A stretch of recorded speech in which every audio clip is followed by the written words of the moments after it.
We only have one episode to go of The Walking Dead Daryl Dixon, and in episode 5 they certainly packed in a lot of content. In the same way as episode 2 where we had the backstory of Isabel intercut with the present day storyline, this time we finally learn how Daryl ended up on a ship to France. There are a number of clear parallels between the flashbacks and the storyline in the present, whether that be Daryl teaching the ways of survival to someone less experienced, or him being captured and faced with a tough walker threat. To keep things straightforward as possible in this breakdown / review, we'll focus solely on the flashback sequences first. Initially we see Daryl on his way back to the Commonwealth, but he's low on fuel, so he takes this guy up on a job. To get said fuel, he must bring back tall able-bodied walkers back to this camp. Daryl being Daryl, he makes this job look very easy, and it was great to see him use his crossbow after so long as he garroted his conga line of the undead. Take me to the hotel, my hands are on a guy's ass, boy this dude must work out. Daryl briefly bonds with a young man called TJ as he teaches him how to chop wood.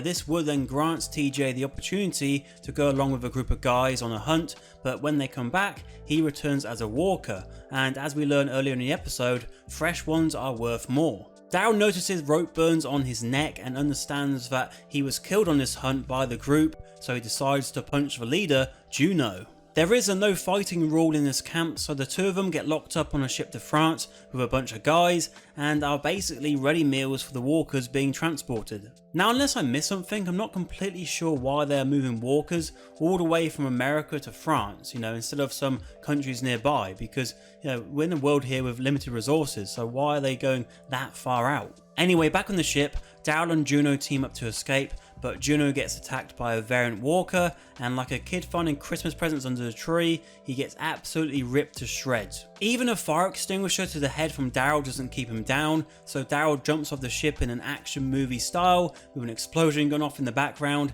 and we now know how he ended up being washed up on shore. Something I haven't mentioned yet from these flashbacks is the radio call Daryl makes to Carol. While she's talking to Daryl, there does seem to be something which isn't quite right, and just before she's cut off, she says that someone or something has come back. We, the audience, nor Daryl can make it out. Daryl assumes it's a person, however she could be referring to Ezekiel's cancer coming back. Ezekiel does get name dropped in this episode when Daryl speaks to Laron, however other characters also get mentioned like Judith, RJ, Connie and Carol. Now those 4 characters all mean much more to Daryl than Ezekiel, so perhaps that is the reason for this choice, that they wanted to include this character's name because this is referring to him. Although that could very well be complete bollocks and it's just say Dwight or Morgan returning. Now some people might think this is Rick or Michonne returning, but I don't think so because surely Carol wouldn't hesitate to tell Daryl such huge news. But let me know in the comments who or what do you think this is. To the present day storyline, and we see Daryl and Laron on the boat with Aslan. Laron wants to learn more about the people Daryl has in his life,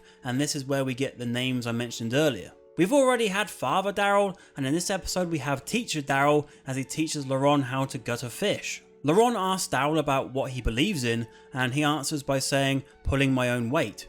Which makes me think that we are going to see something in the future that makes Daryl adapt his viewpoint on this. During the night, Daryl gets woken up by a walker trying to enter their camp.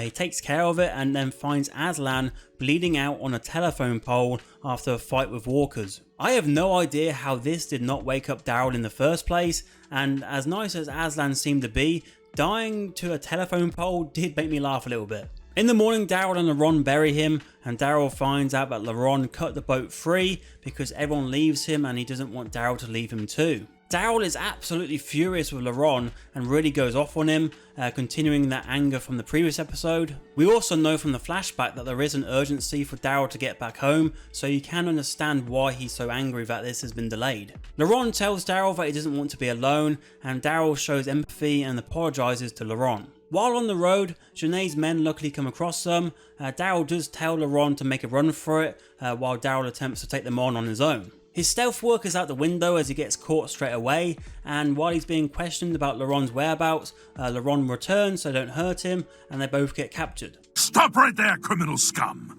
Nobody breaks the law on my watch! While all this has been going on, Isabel has been with Quinn at some sort of palace, and she fails to go through an attempt on Quinn's life as well as her own life. In the morning, Isabel gets some fresh eggs sent to her room with a note from a friend, Now we don't see the note or know who it's from, but I assume that this includes a plan for what we will see in the finale. Quinn tells Isabel he's been invited by Madame Genet to Maison Mère for a gathering, so he and Isabel make their way there. This part of the episode was definitely the weakest portion, and after the last episode, you still have to let it pass that Isabel is even in this situation in the first place. Anyway, they get to the gathering and we see Falou outside with his people, and with the way Isabel looks at him, makes you think that maybe he was the one who sent the note. When Quinn and Isabel meet Madame Genet, it's revealed that Anna betrayed Quinn and told Genet about the bribe to let Daryl and Laurent out of Paris, after Anna was very unhappy with Quinn pursuing Isabel. Daryl is behind bars and Laurent is with Madame Genet as she talks to Isabel about her plan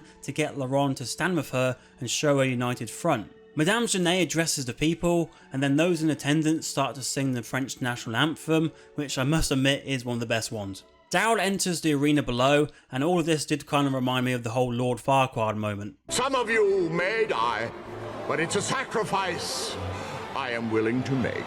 They bring out the walker we've seen in the promos, and they shoot it with a dart. This dart has a substance in it that makes it go proper rabid, and we have ourselves a super walker. Daryl is kindly given an axe, and as it gets let loose on him, the episode fades to black. We know Daryl will of course survive this fight, and the preview for the finale promises an exciting conclusion. From what we've seen, I think the end of the season will be the reveal of the nest at Mont Saint-Michel, and in Walking Dead fashion, it's likely whatever we discover there will provide a big talking point for season 2. With many speculating that France will be only the beginning of our ventures into Europe, the historic connection between Mont Saint-Michel and St Michael's Mount in Cornwall could be the door to Daryl ending up in the UK at some point. With the amount they cover in this episode, it does all move pretty fast, and they honestly could have put this across 2 episodes to flesh relationships out further, but The Walking Dead does have a history of drawing storylines out, so I can understand them not wanting to fall victim to that again. The substance they used on the Walker